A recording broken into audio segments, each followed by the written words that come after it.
Nang gabing mamatay ako, tinawag akong taksil ng buong bansa. Nakakatawa, ako lang ang hindi nagbenta ng laro.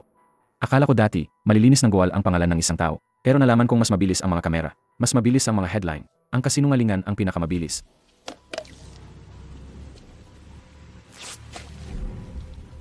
Ninanakaw mo ang tropyo, tapos pinapalakpak mo ako mula sa libingan. Ang pagkamatay ko ay nagbayad sa lahat ng iba-iba. Nakuha ni Julian ang tropyo. Nagkaroon si Vanessa ng bagong apelyido. Napanatili ni Wolfie ang kanyang malinis na record. Nabayaran si Marcos. Inilibing ako sa ilalim ng isang salita, Axel. Sila ang sumulat ng katapusan ko. Nakahiga doon sa ulan. Nakita ko sa wakas ang bawat kamay na may hawak ng panulat. Parehong kwarto, parehong paglilitis, parehong daan patungo sa kulungan. Noong huli, bulag akong pumasok. Ngayon, nagising ako na kabisado ang katapusan. Hayaan silang kamuhian ako ng maaga ngayon. Crownbridge, SC. Sa nakaraang buhay ko, nagmamakaawa ako sa klub na ito na buksan ang mga pinto para sa akin. Noon, hindi ko naintindihan ang tunay na halaga ng profesional na football. Mahalaga lang ang talento habang kaya pa itong pamahalaan. I-package at isakripisyo. Dante, huwag mong ipahiya ang sarili mo. Alam mo talaga kung paano pagandahin ang banta. Mukhang malinis ang papel. Sa nakaraang buhay ko, pinaghirapan ko ito ng 10 taon. Bawat pirma ay parang pagkakataon. Bawat probisyon ay isang bitag. Walang academy record, walang sponsor, walang ahente. Ang Crownbridge ay hindi gumagawa ng kawanggawa. Hindi ako nag-audition para sa kulungan. Blacklisting ng mga club, ahente, tryout, lahat yan.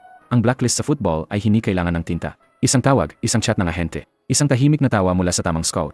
At nawawala ang isang manlalaro. Binlacklist nila ako sa publiko. Iyon ang kanilang pagkakamali. Mabuti, gawin itong publiko. Binigyan nila ako ng blacklist. Ginawa ko itong broadcast. Ang galit ay hindi na parang sugat. Nagsisimula na itong maging gasolina. Bilangin ng tama. Unang goal, tumigil sa pagtawa ang mga lokal. Pangalawa, tumigil ang defender sa pagtingin sa aking sapatos. Pangatlo, nagsimulang umakyat ang stream.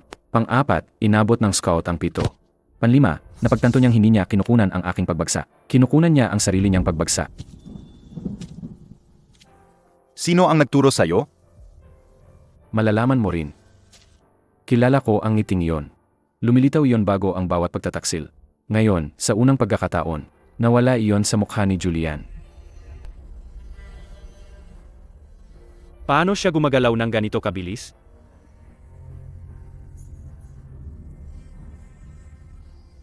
Interessant.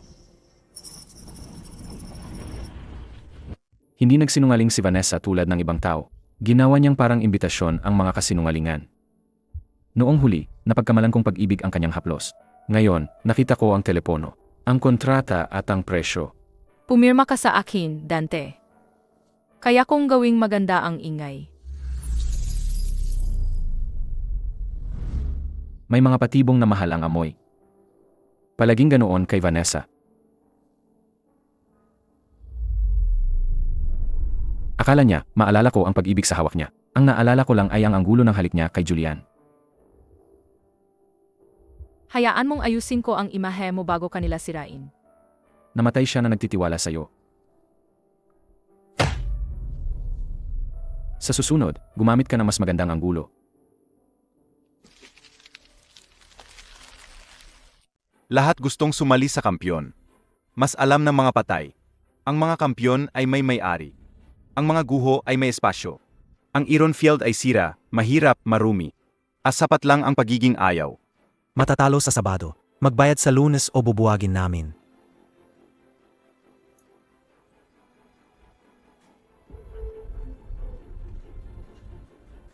Magkano ang libingan?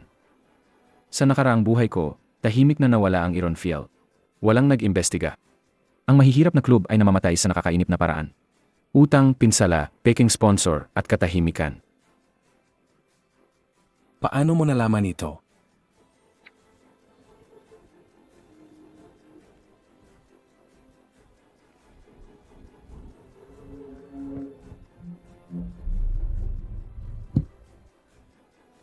Nakita ko kung paano ito namatay.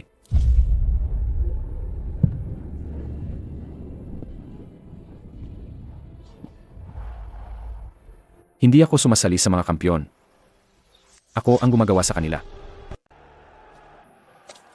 Hindi ko pa nahahawakan ng bola, at galit na sila sa akin.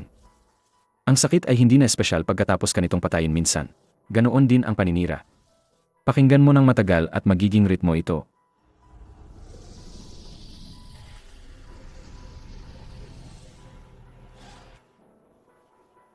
Mas lakasan ang buo, nakakatulong.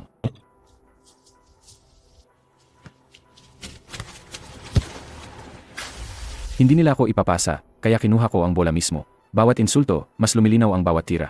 Sa ikatlong goal, sa wakas, natuturing tumahimik ang maliit na stadyum. Mas lakasan nyo pa ang buo. Mas nakakascore ako ng ganyan. Nagsimulang bumaba ang mga pusta. Sa wakas, tumingala si Marcos Val. Hanapin ang kanyang kahinaan.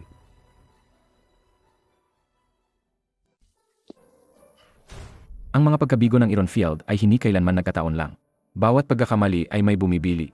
Bawat pinsala ay may presyo.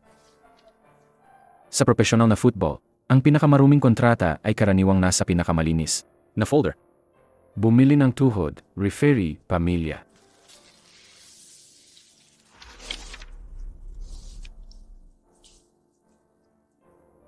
Tapos, sisimulan natin sa pera nila.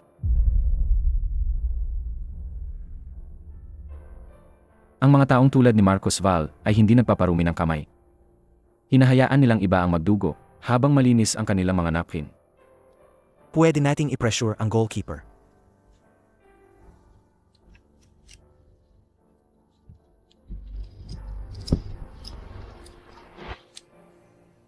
Puwersahin ang mga tao sa paligid niya, gagalaw siya.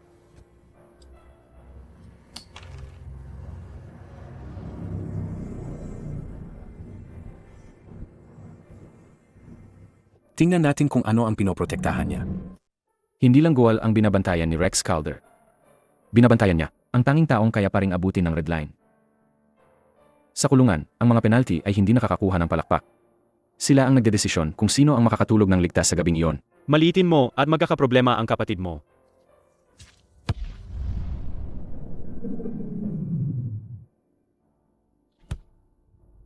Hindi yon save.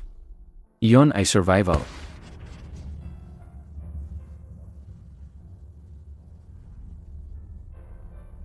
Magaling ang kamay. Alam ko ang kaso niya.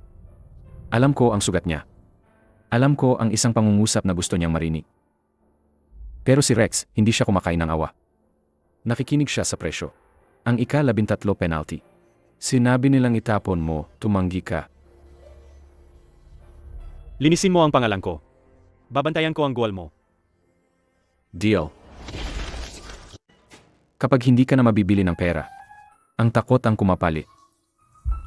Naiintindihan yan ng red line. Hindi sila nagsisimula sa pagbali ng mga binti mo. Nagsisimula sila sa paglagay ng litrato sa sapatos mo. Saan galing to?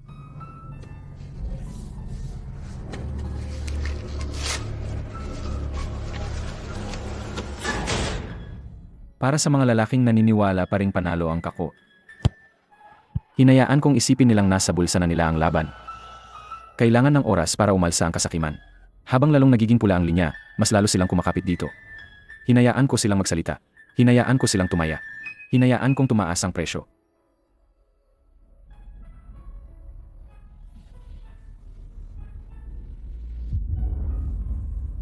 Hinihintay niyang umabot sa tuktok ang linya. Dapat mayroon kang maipakita. Sapat na ang kasakiman nila. Ang mga odds ang umamin bago ang mga tao. Inilalantad nila ang kakot, kasakiman, at kung gaano kalito ang tingin ng mga lalaki sa pulang silid sa kanilang sarili. Pero hindi pa rin nila mabibili ang kalahating segundo bago ang aking pagdampi. Ang unang goal ang nagpatigil sa tawanan nila. Ang pangalawang save ang nagpasimula sa kanilang pagtawag. Ang pangatlong pagdampi ang nagpabago sa kanilang chips bilang kutsilyo at ibinalik sila sa kabilang panig ng mesa.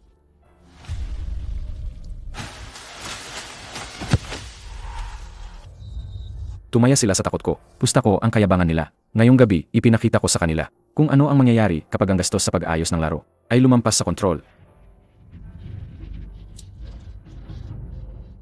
Sinira niya ang merkado. Naiintindihan niya ang laro. Kaya siya delikado.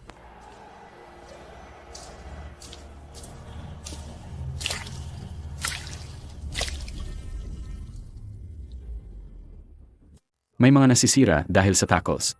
May mga nasisira dahil sa litrato. Mas gusto ni Vanessa ang litrato. Hindi niya kailangang itulak ka mula sa gusali. Ang kailangan lang niya ay ang tamang anggulo, at ang mundo na ang bahala sa iba.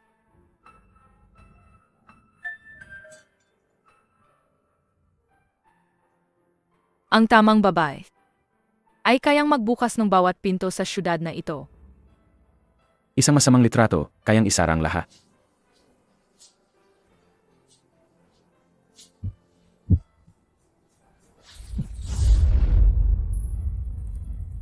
Sa nakaraang buhay ko, nawala ang pangalan ko sa silid na ito. Ngayon, inalis ko muna ang kamera sa dingding. Ang ebidensya ay mas mabilis na nagpapaatras sa mga mangangaso kaysa sa anumang paliwanag. Dapat inilipat mo ang kamera.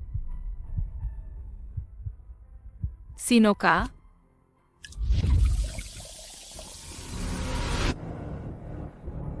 Ang lalaking pinatay mo na.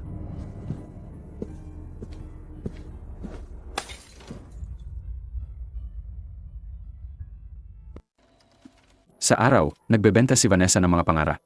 Sa gabi, nagbebenta siya ng mga tali. Ang mga batang yon ay pumirma para sa utang, karapatan sa imahe, privacy, katahimikan, at ang mga litratong kayang sumira sa kanila, kahit kailan niya kailangan ng panako.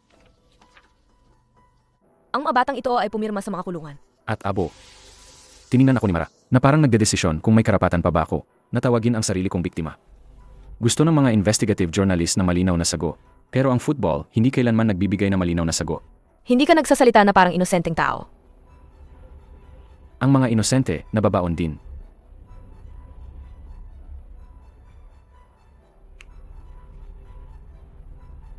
Ang mga kumpanya tulad ng sa kanya, hindi basta-basta bumabagsak. Sa sandaling lumabas ang kanilang mga kasalanan sa publiko. Sinusunog nila ang mga file, binibili ang mga headline, at naghahanap ng mas maliliit na tao na sisisihin. Naglalabas lang ako ng sapat na ebidensya para magpanik sila. Ang pagpanik ay nagpapagalaw sa mga tao ng mali. Ginamit niya ang sarili kong kwarto laban sa akin. Huwag mo muna siyang sirain. Presyuhan mo muna. Sa wakas, nagbago siya ng taktika. Magaling. Kung mas maaga lumabas ang kusilyo, mas madaling makita ang kamay na may hawak nito. Kailangan ng bilis ng aking imperyo. Hindi bilis ng akademya, bilis ng kalye. Bilis na lumago mula sa mga kulungan ng semento at utang. Ang mga paanini ko ay hindi sumusunod sa mga patakaran. Naghatid sila ng kahihiyan. Alo ka, mayaman na bata. Nahanap ko ang pinunta ko sa nakaraang buhay ko. Hindi kailanman nakarating si Nico sa profesional na larangan. Binugbog niya ang ilong ng isang mayaman na academy boy dahil sa paginsulto sa kanyang kapatid. Ayaw ng football sa mga ganong tao. Ako, gusto ko. Bigyan mo ako ng bola at kaunting kawalang galang. Ikaw na ang bahala sa iba. Ngayon, naiintindihan mo na ako. Hindi kailangan ni Nico ng panghihikaya. Kailangan niyang makita na may makakasalo sa kanyang kaguluhan at maipadala ito sa mas malaking stadium. Haha, sige. Hindi ka naman nakakaini. Sumali ka sa iyon field. Bakit ako? Dahil pinapahabol mo ang mga tao.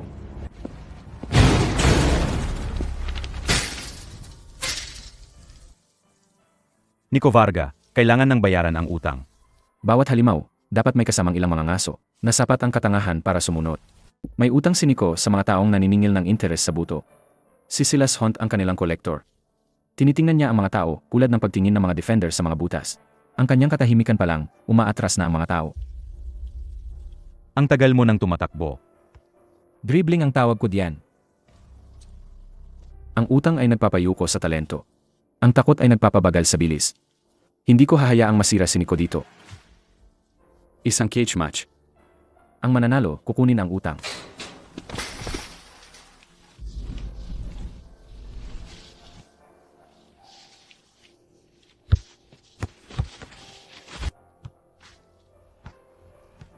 Ang street football ay brutal na tapa.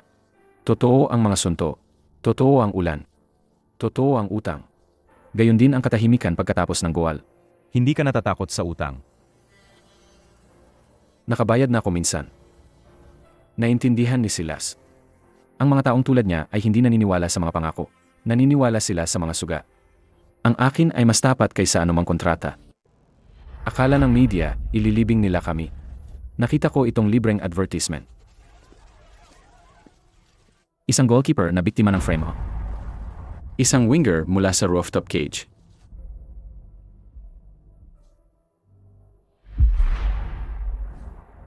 Isang striker na binlacklist ng isang higante. Sa wakas, gumaganda na ang kwento. Nahihiya ka ba sa criminal team na to? Mahilig silang tumawag ng basura sa tao, para hindi nila aminin na nagtapon sila ng kayamanan.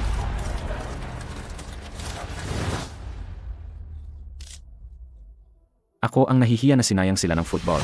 Mahilig ang mayayaman na tawaging delikado ang mahihira. Mayayaman na tinatawag na manager ang mahihira. Hanggang matuto ang panganib ng taktika, tinanggal ni Nico ang kanilang kayabangan. Sinuntok ni Rex ang kanilang tapang. Ako ang nagpako ng score sa net. Hindi ka nabibilang dito. Kung ganun, huwag kang matalo. Hindi sinubukan ni Silas ang galing. Sinubukan niya kung ano ang ginagawa ng sakit sa mata ng tao. Ang unang medicine ball ay tumama sa balikat ko. Ang pangalawa ay pumutok sa tadyang ko. Binalik ng sakit ang tunog ng huling hininga ko. Tumawid sa ring. Huwag kang matumba. Hindi ako natumba. Hindi ako nandito para magmakaawa na sumali siya. Nandito ako para ipakita sa kanya na ang kanyang karahasan ay may mapupuntahan na sa wakas. Magandang pagsubo. Masamang dahilan. Hindi naniniwala si Silas sa magagandang salita. Naniniwala siya sa kung ano ang kayang tiisin ng katawan at kung nanatiling nakatitig ang mga mata. Pakiramdam ko, muling binuksan ng dati kong kapalaran ang katawan ko. Hindi gumalaw ang mga mata ko. Tumayo ka sa backline ko, at matututunan nila ang pangalan mo sa mahirap na paraan.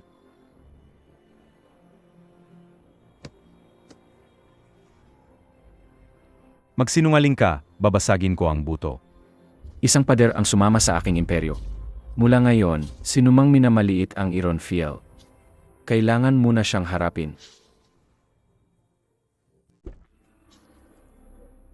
Magaling si Julian magbalat kayo ng pagbili bilang kabaitan. Saan man siya magpunta, sinusundan siya ng mga kamera. Bawat pag-alala na inialok niya, parang press release na isinulat ng maaga. Gusto ko lang ang pinakamabuti para sa'yo.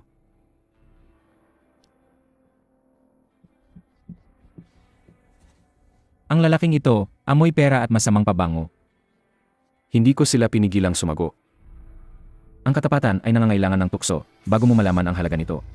Bawat salita ni Julian ay para sa mga kamera. Gusto niya akong magali. Sa nakaraang buhay ko, nagmamadali akong magpaliwanag. Ngayon, mas gusto ko na mahuli ng kamera ang bitak sa kanyang mukha. Ang talento na walang disiplina ay mabilis masunog. Dalhin ang Chrome Brigade ng buhay. Makakascore ka hanggat gusto mo, pero ako ang may-aring kwento. Ngiti lang. Mahal ng kamera ang sinungaling.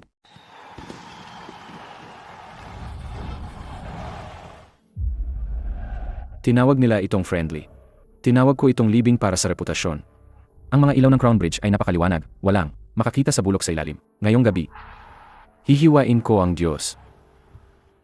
Ang crowd ay kailangan lang ng isang dahilan. Kung gayon, bigyan sila ng isa.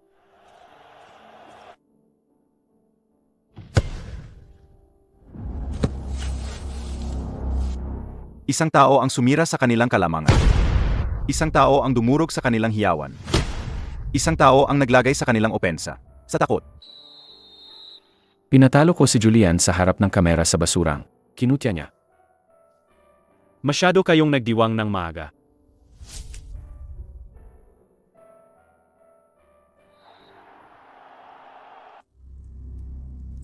Hindi nakita ni Wolfie ang panalo, nakita niya. Ang pako na inilibing niya, na muling umaakyat sa sahig.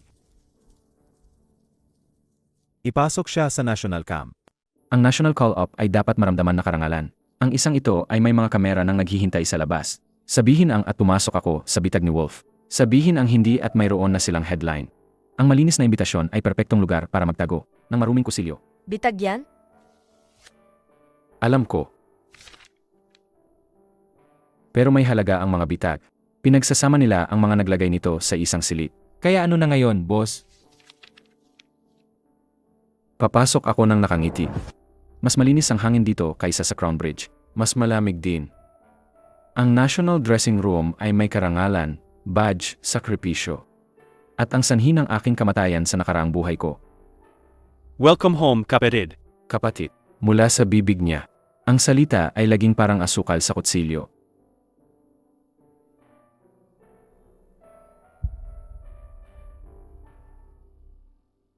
Mas kaunti ang ahas sa bahay. Ang talento ay nagsisilbi sa estruktura dito.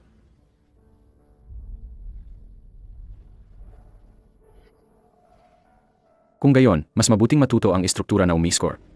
Naiintindihan ni Wolfie ang kahihiyan. Hindi niya kailangang insultuhin ka. Kailangan lang niya na mahuli ng kamera na dala mo ang bag. Hayaan mong ang mga headline ang magsalita. Sa nakaraang buhay ko, nagmadali akong patunayan na karapat-dapat ako sa jersey. Ngayon, pinapanood ko ang paggana. Unang aral, pagpapakumbaba. Natutunan ko yan sa libingan. Akala nila, ang katahimikan ay takot. Nagbibilang ako, ilan sa kanila ang magbubunyag ng kanilang posisyon ng maaga. Ang pag-upo sa bench ay hindi na sayang na oras.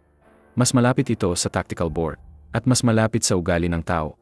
Nakita ko ang mga pinsala, inggit, takot, at ang kaunting pera na ipinasa ni Julian.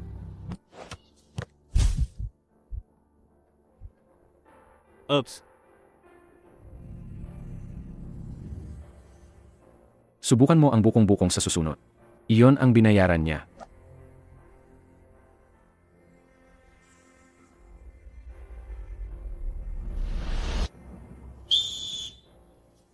Ang ahas ay pinakanainis kapag naalala ng biktima ang kanyang pangil. Sa football, madaling ayusin ang isang aksidente. Isang late tackle, isang masamang pagbagsak, isang karera na tapos na bago pa man magtanghalian. Sa nakaraang buhay ko, ang tama na ito ang kumuha sa bilis ko, pagkatapos ay sa pwesto ko, pagkatapos ay sa karapatan kong magpaliwanag. Alam ko ang anggulong ito. Alam ko ang basang damo na ito. Alam ko ang liwanag sa mga mata ni Julian habang nanonood siya. Hindi 2 beses. Binili nila ang galaw. Binili nila ang tiempo. Binili nila ang katahimikan ni Wolf. Bumalik ako na may kalahating segundo ng alaala. Black, anong ginawa mo? Hindi ko siya ginalaw.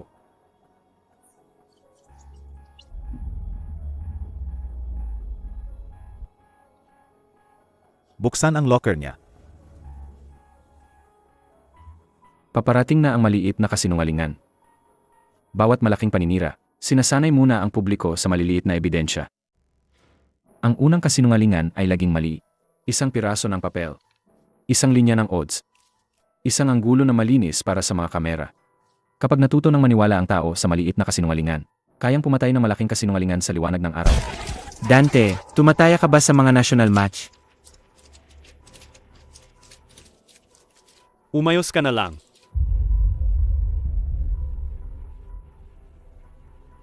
Nagmamadali kayo. Red line odds.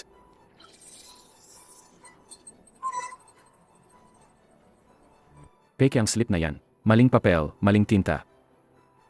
Amoy sigarilyo ang marsh. Insomnia at mga numero na sumira ng buhay. Tamad na trabaho. Dati, ginagawa niyang buhay ang odds, parang red line.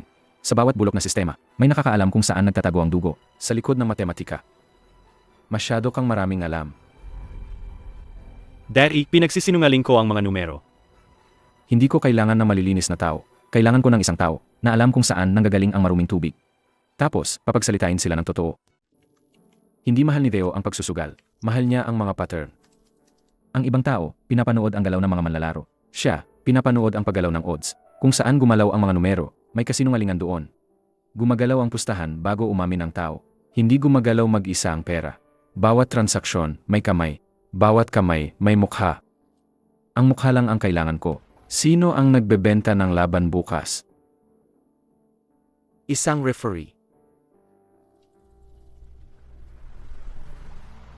May mga mukha na tinutulungan kang maalala ng kamatayan. Siya ang pinakamalapit sa akin. At nagkunwaring hindi ako nakitang bumagsak.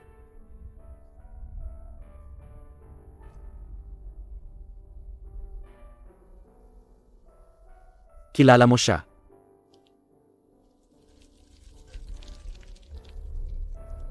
Tumulong siyang ilibing ako. Anong gagawin natin?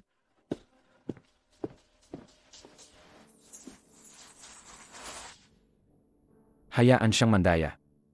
Makakaskora ako ng isa pa.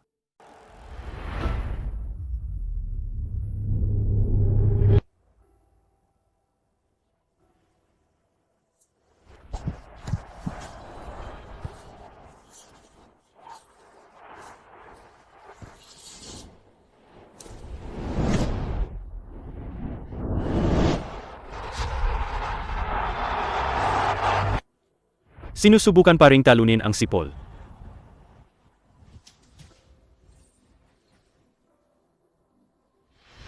Ang tatlong tawag.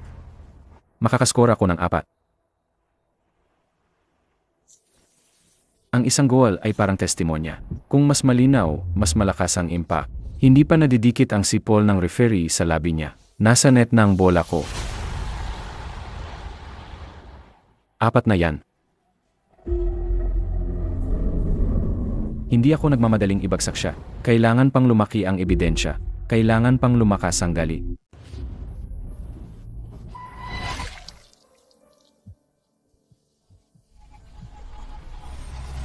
Sa loob ng 10 taon, naalala ko ang saki. Ngayon, binigyan ako ng sistema ng mga detalye. Bawat sablay na pasa, bawat nagbagong takbo, bawat headline na isinulat bago matapos ang laban. Hindi aksidente ang pagkamatay ko. Naka-rehearse yan. Nirehearse mo ang pagkamatay ko. Gusto ni Mara ang katotohanan. Laging akala ng mga journalist na nanalo ang katotohanan. Kapag sinabi na ng malakas, namatay na ako minsan. Alam kong magaan ang katotohanan. Magaan na kayang hipa ng pera. Bigyan mo ako ng patunay, hindi yung sakit. Makakakuha ka. Kailan? Kapag binakamasakit na. Infram ako nila minsan sa hinahara. Ngayon, mas malinis ang mga kamera. Mas mabilis ang kasinungalingan. At sanay na ang bansa nagalitan ako. Habang nagsusuot ng sapatos ang katotohanan, tumakbo na ang kasinungalingan sa buong lungsod. Walang manlalaro na mas mataas sa badge. Sana ay makabalik siya sa tamang landas. Gusto nilang lumuhod ako at linisin ang pangalan ko. Tatayo ako at magiging mas madilim.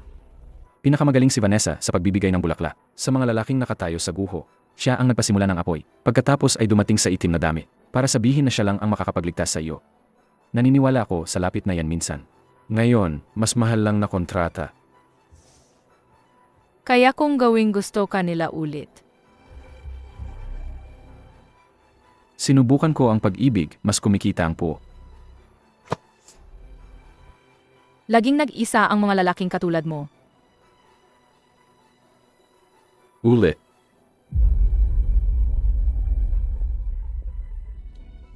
Sa nakaraang buhay ko, winasak ako ng tunog na yan.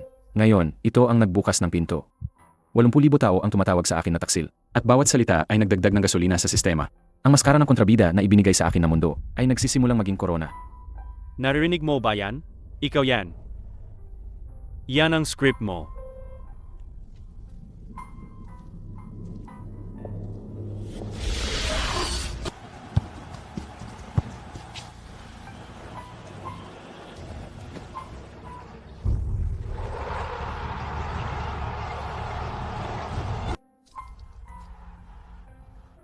Kailangan nila ako sa pitch. Kailangan nila akong sisihin. Mabuti. Kung mas nakatuon ang gali, mas tumatalas ang sistema. Kung mas kumpleto ang skip nila, mas malakas itong mapupuni.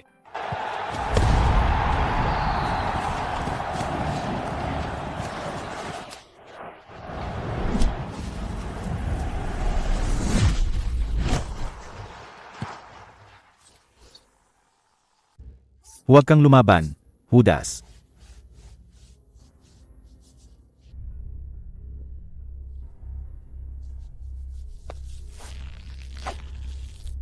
Doon ko naintindihan ang sistema. Kumakain ito sa sandaling itulak ang isang tao sa dilim, at pinili niyang tumayo doon na nakangiti. 80,000 tao ang tumatawag sa akin na taksil, at bawat salita ay humubog sa aking mga buto para maging talim. Akala mo mas malaki ka pa sa bansa.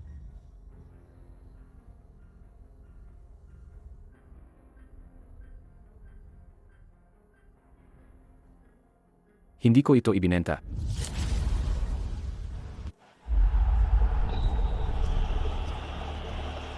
Tumigil ako sa paghihintay ng katahimikan. Gusto ko silang mas malakas. Bawat insulto ay nagpapalinaw sa susunod na tira. Masyadong mabagal ang mga paliwanag. Ang mga guwal ang aking patotoo.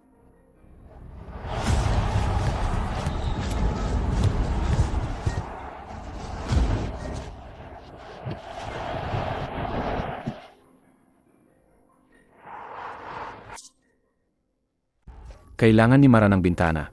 Kailangan ni Deo ng senyales. Kailangan ng sistema ang buong stadium na puno ng gali. Kaya naghintay ako. Hinayaan ko silang tumaya. Hinayaan ko silang magbuo. Hinayaan ko silang ipatong ang bawat kasinungalingan sa isang tira.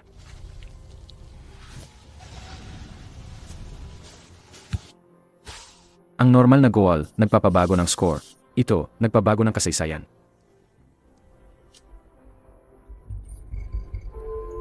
Hindi ko sila pinakiusapan na maniwala sa akin. Ginawa kong hindi na kailangan ang paniniwala. Nang lumabas ang ebidensya sa screen, tumigil ang bawat buo. Sa wakas, na-realize ng crowd na sila rin pala ay mga pustalang sa mesa.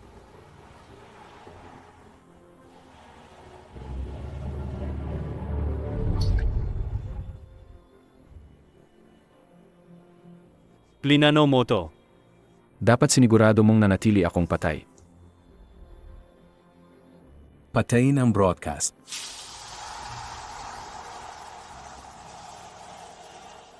Si Marcus Val ang may-ari ng broadcast rights, pero hindi niya pag-aari ang crowd. Ang katotohanan ay hindi na nanalo ng mag-isa. Kailangan mo itong ilabas kapag masaki. Naghintay ako hanggang sa pumusta sila. Naghiyawan at isinisi ang bawat krimen sa akin.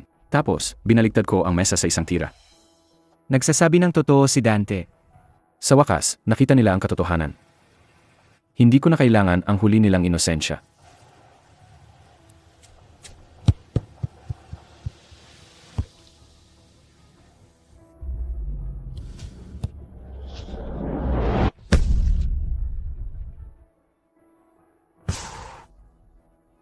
Hindi ko kinamuhian ang bagal nila. Kailangan ko lang silang patuloy na manuot.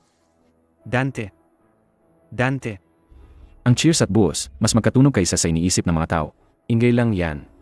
Ang mahalaga, sino ang nagsisimulang matakot sa likod ng ingay? Sa wakas, napamahal mo sila sa'yo. Ginawa ko silang kapakipakinabang. Tinawag nila akong traidor. Kalaunan, tinawag nila akong bayani. Mali sila sa 2 beses. Ako ang kontrabida na nilikha ng football.